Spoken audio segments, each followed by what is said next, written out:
สวัสดีค่ะวันนี้เราจะทำริซอตโต้ทานกันนะคะตอนนี้นะคะคุณนกกำลังซอเต้มัชรูมนะคะเพื่อให้มัชรูมเนี่ยคายน้ำออกมาก่อนนะคะจะทำให้ไม่แฉะมากอันนี้ผ่านไป2 นาทีนะคะเห็นไหมคะน้ำออกมาจากเห็ดนะคะและสิ่งที่ขาดไม่ได้นะคะคือ3ตัวนี้นะคะเป็นทัฟเฟิลออยล์นะคะแล้วก็เป็นทัฟเฟิลเป็นไวท์ทัฟเฟิลเพสนะคะแล้วก็เป็นเกลือค่ะ2 ช้อนอันนี้เราผัดเห็ดแห้งแล้วนะคะแล้วก็ใส่เนย2 ช้อนโต๊ะนะคะ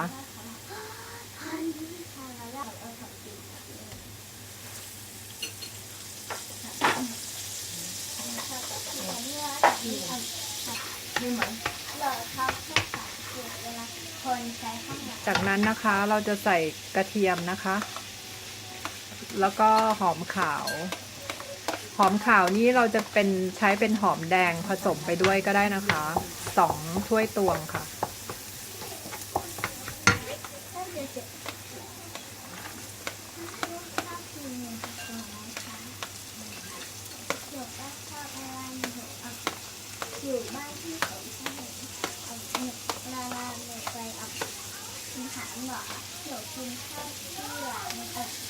แล้วก็ผัดให้เข้ากันนะคะ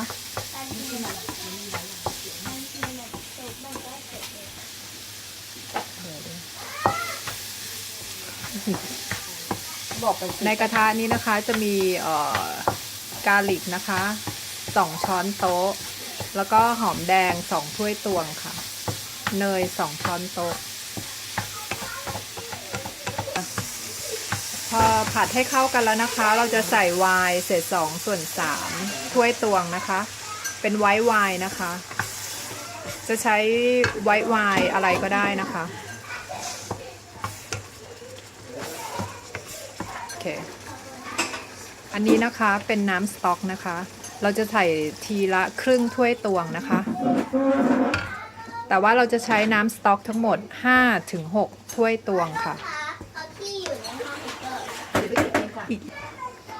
ต่อจากนั้นนะคะเราจะใส่ข้าวริซอตโต้นี่เราจะใช้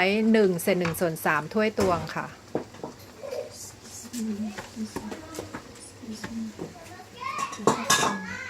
เราจะค่อยๆคนไปเรื่อยๆนะคะคนจากขอบเข้ามาหาข้างในนะคะเพื่อไม่ให้ข้าวติดขอบค่ะแล้วก็คนไปเรื่อยๆ30 นาทีนะคะ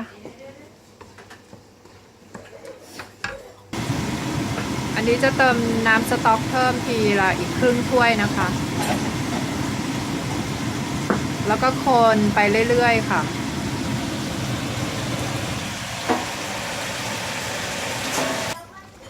หลังจากที่ผ่านไปครึ่งชั่วโมงนะคะจะได้ริซอตโต้ประมาณนี้นะคะ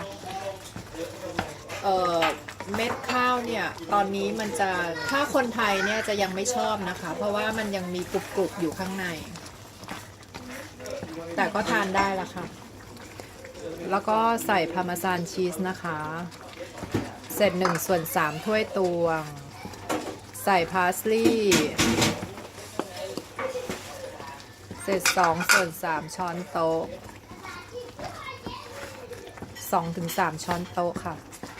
แล้วก็คนต่อไปเรื่อยๆนะคะ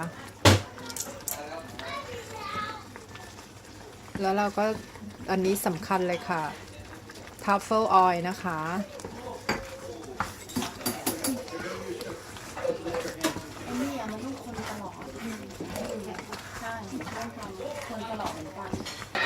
อันนี้นะคะต่อไปเราก็จะใส่ด้วยไวท์ทัฟเฟิลเพสนะคะประมาณ5-6 ช้อนโต๊ะค่ะแล้วแต่ความชอบนะแล้วแต่ความชอบคือถ้าชอบรสจัดๆก็ใส่เยอะได้ค่ะ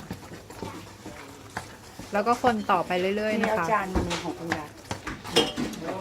ของฉันชอบเมื่อคนไปเรื่อยๆนะคะเดี๋ยวอันนี้เป็นการเสร็จแล้วนะคะหลังจากใส่